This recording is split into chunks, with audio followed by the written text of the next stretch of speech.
Hello, Mika. Hello, Ron. How are you? Is it Mika Martin, right?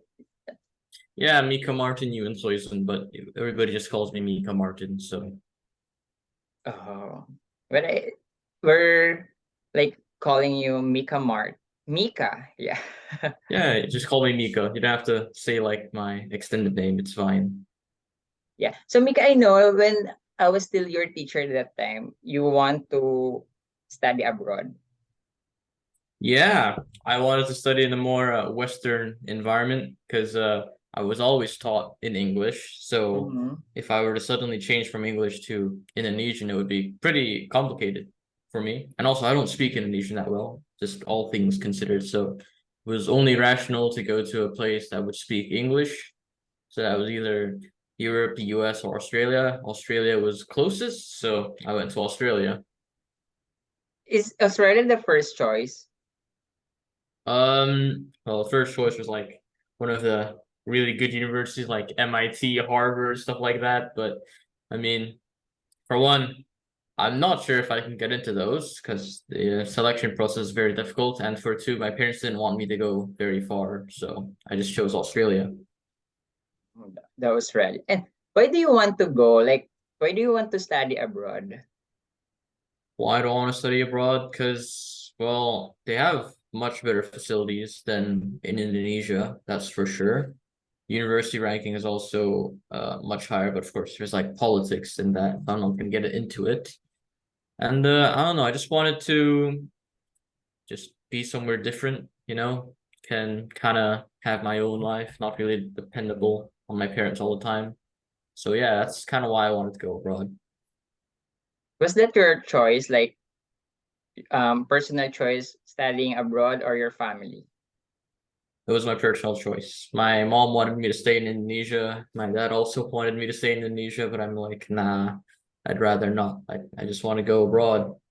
They did agree after a while. Then they were like, go to one of the Ivy League universities, and I said that's gonna be pretty difficult. And then they said, yeah, it'll be pretty difficult. Plus, it's too far anyways. So we agreed.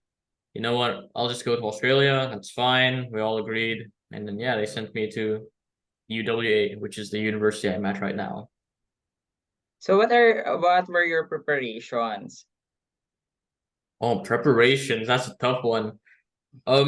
So if I were to go in depth into preparations, that would take like a whole another hour. So I'll make it simple by saying all the preparation stuff are pretty complicated. So what I did was I used an agent, I hired an agent, a university agent. They're not that expensive. They take a small fee, but they basically tell you what to give. So, for example, files for your visa, medical checkups, if you need any sort of like certificates, like most of the time you need IELTS, but I didn't because I had high proficiency in English. What else? You needed a lot of stuff. Photos as well, you have to give to them, just your passport, stuff like that. But it becomes much easier if you just use an agent because they will tell you what to do, what you have to bring, and just give it all to them. And they all sort all of it out for you. So it's pretty good. Was that school like your first choice or For Australia, yeah, because for biomedicine rankings, which is what I'm studying right now, at the time when I looked it up, it was like the second best. And I also wanted to go to UWA, University of Western Australia, because I had two friends from middle school who are studying here. So if I were to go there, well, here I mean, it would be much easier for me to go in and like just get used to the surroundings because I already know people here. And the case is, yeah, I got up together with them. We were chill, hung out, and they're still my really good friends up to this day. so what's your course? My course is biomedicine. That's my degree that I'm pursuing, and I'm double majoring in anatomy, human biology, and microbiology, immunology. Really long names, but just to make it simple, I'm majoring in anatomy and immunology. Wait, that's an amazing course. And what made you decide to choose that course? But maybe decide, well, I always really, really liked biology, and I'm also really, really bad at maths. So I decided, hey, anatomy, why not, right? And I chose for my second major, which was immunology, because I really love working with bacteria and viruses. I really think they're super cool. And yeah, when even in high school, I was already experimenting with B subtilis, and I think that was the main one. I experimented with two others, but I don't remember the name right now. But I really liked experimenting with bacteria, and I also like anatomy. So it's a no-brainer. Study anatomy, study immunobiology. Yeah, I remember that was your research during that time. Mm-hmm. Yeah. So there are challenges studying abroad. So they said, according to them, language barriers. Do you feel that? No, my main language is English, and everybody speaks English here, so it's quite the opposite. If I were to study in Indonesia, then I'd have a language barrier. So for me, it's the exact opposite. How about feeling homesick? Oh, feeling homesick. I think this happens to everybody, like not just for students, but just people who work abroad or travel abroad. You do miss certain things.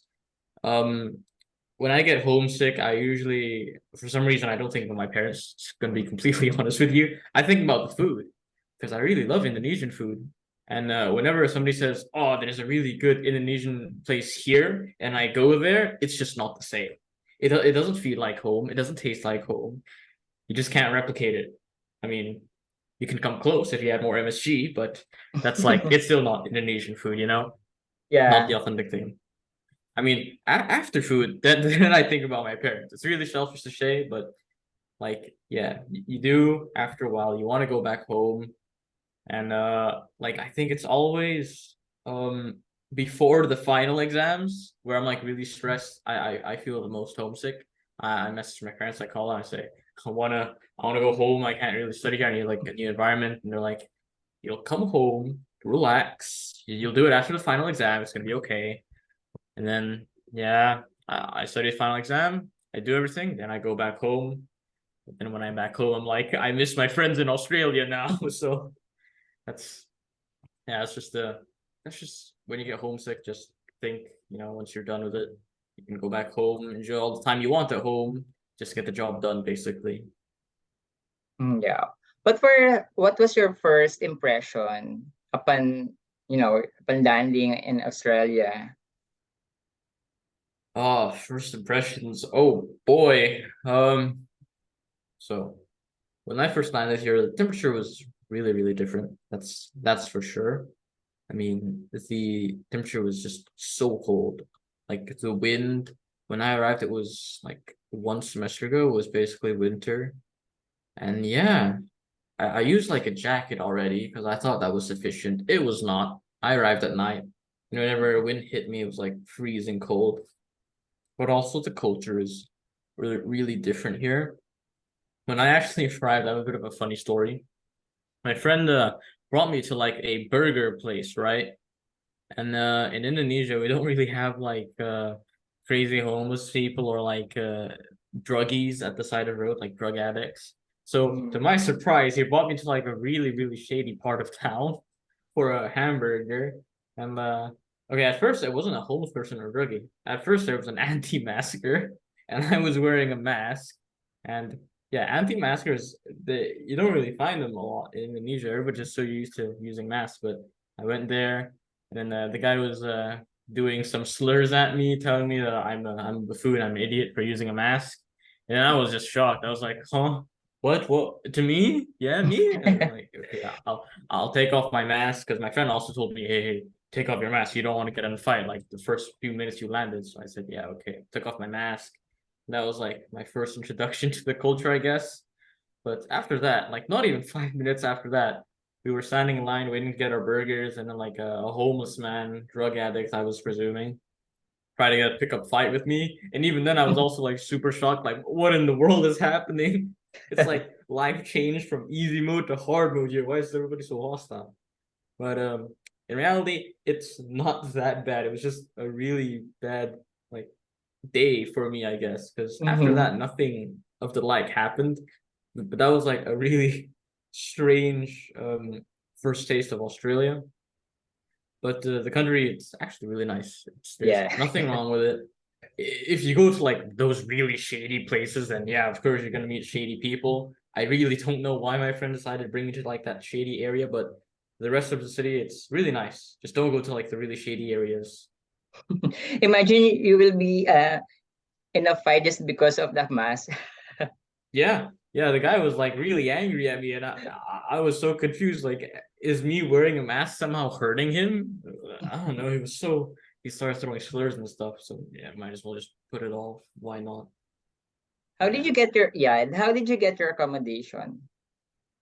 Well, my accommodation, I just booked it online, to be honest. This is my second place. My first place was a studio apartment. I had it to myself, but I didn't. It's not that I didn't like it. I didn't like how much I had to pay for it because you have to pay weekly, and it was nice. You have like your own bathroom, your own like cooktop, stuff like that, your own microwave. But the price I was paying was like, at first it was $360 a week, which is already pretty stupid. But then when I wanted to extend it, it became like 420 a week, and I just said, "No, I'm not doing that." So now I'm in a cluster six, which means I have five other roommates besides myself, and it's not bad. My room is much smaller than before, but it has everything I need. You know, we all share a bathroom, we all share a kitchen, but I really like it here because for one, you get to socialize more, and I barely do that anyways, and everybody's clean. Whenever whenever like something's dirty, so we all get mad. So we try our best to like keep everything clean. And also every week a new person cleans the whole house. Matter of fact, after Oh. this, I have to clean the house because it's my turn to clean the house.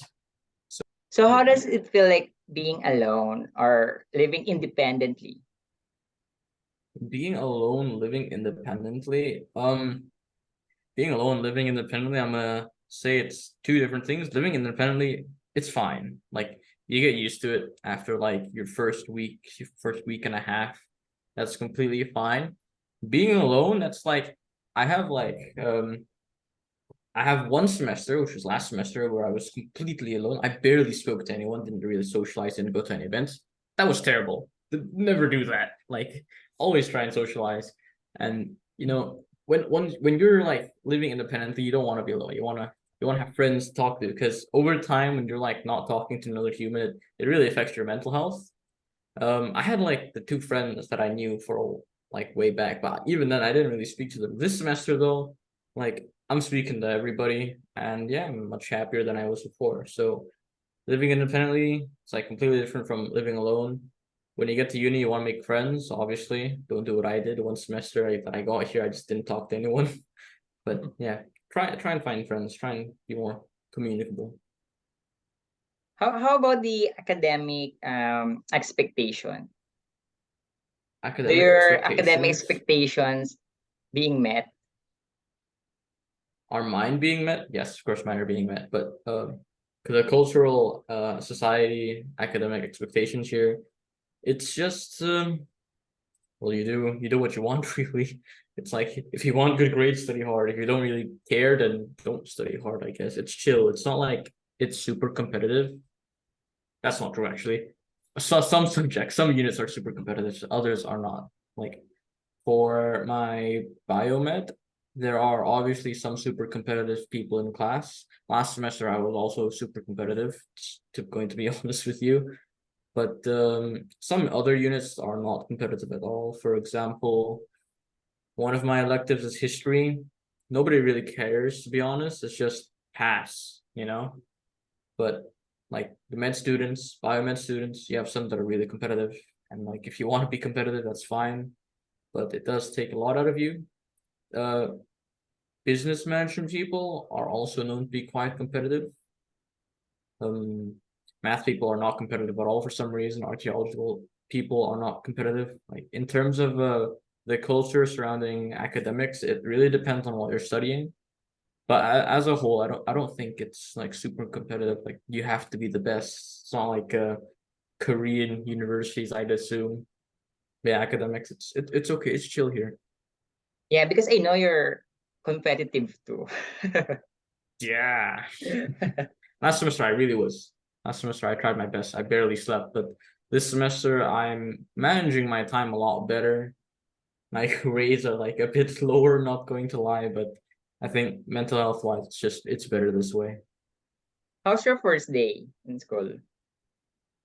My first day, my first semester, it was so confusing. I didn't know where to go, to be honest. The school has a map, like a lost on campus map. I use that to go everywhere, but sometimes like on the map you don't know if you have to go to the first floor, second floor, or third floor. So then you're randomly just in a building, clueless, looking around like an idiot. Like, where do I have to go? But first day you have people who are like you, so you're not entirely out of place. Like you can ask around because people are expecting you to ask around and they'll help you. So just ask around if you're stuck. Did you get easily win friends? Uh, for friends, you got to go to events for that. It's like kind of weird if you just go up to somebody and say you want to be my friend. So, go to events. Like most of my friends are from the Indonesian club, and I always go to like the Indonesian club events and just chill. You don't have to be an Indonesian to go to those clubs. It's just you'll find most of the Indonesians there. So just go there. There's like icebreakers and stuff. There's like a barbecue. Just go there, talk to people, and then if you guys like hit it off, just like change contacts, and yeah, you just go out with them, I guess. So how's your social life? Social life right now, it's not like I'm like a socialite. It's not like I know everybody. It's just I have a small group of friends I go out with like every week. Like sometimes we just grab lunch at uni or something like that. I think yesterday we went out, just explored the city. We went to like the more Indonesian part of town, and I bought some stuff from home. Mie goreng. Yeah, I love This that. Yeah, I just had to buy it. We were there, we bought Indonesian stuff, we talked. I think it was until like what time is it? Like from 12 till 8 we were out. Yeah, just chilling. Yeah, But my how about social life is it's mm, okay. how about the transportation?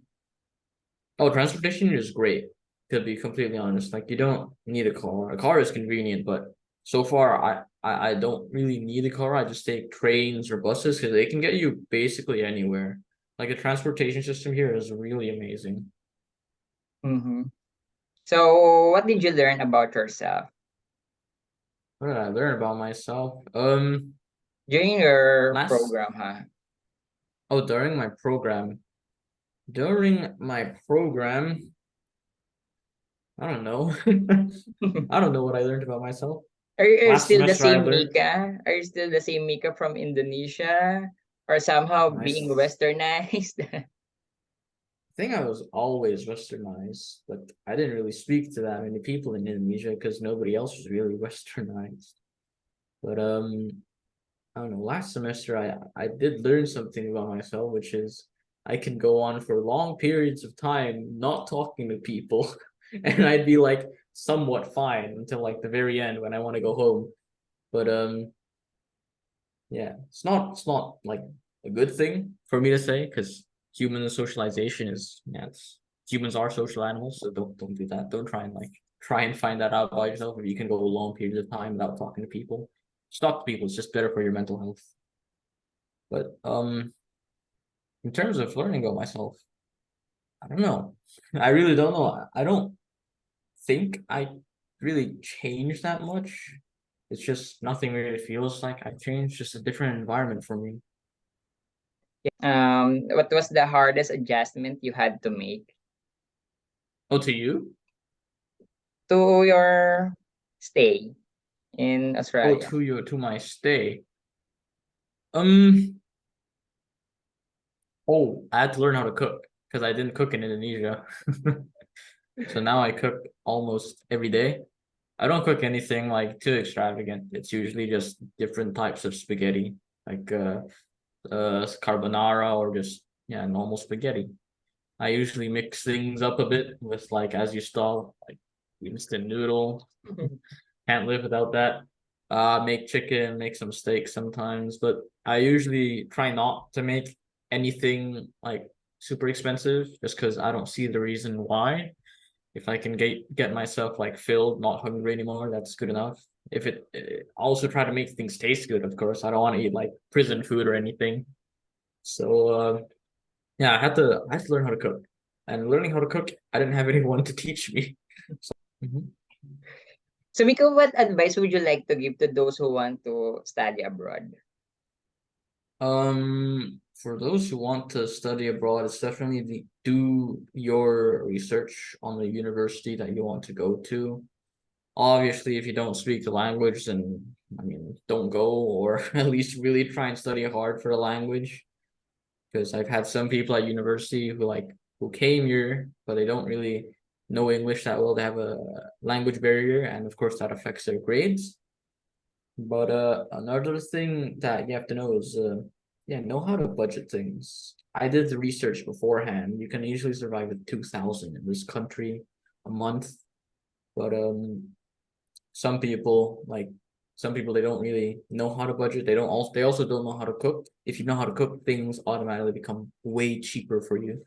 So you try and learn how to cook because if you go out all the time, the meals here are so expensive. It's like $15 for like a small taco, like $20 for one small serving of spaghetti. Meanwhile, for that $20, you can make like I don't know 10 spaghettis for yourself. So budgeting, you gotta know how to spend your money. You gotta know how to cook. Try and manage your budget all the time. Like keep it in the back of your mind. If you have money to spare, then sure, go ahead and use it. But like it's always a pain if you don't have a job. Because right now I don't have a job. My parents told me to focus on my studies, which I'm grateful for. But if you don't have a job, it's like to me, I'd say it's kind of a bad move if you keep asking your parents for money because that's just like going to irritate them. And I try my best to never ask my parents for money. I work with what they give me. So yeah, keep in mind for your budget, research your university, research what life will be like when you actually go there. Try and get informed. Like if you're going on university on the first day, try and find like not a tour group, but an info group. Try and get the apps. Go to like your university webpage, sort everything out. You want to be prepared. You always want to be prepared when you go to a place you haven't been to for the first time. So that's basically my advice.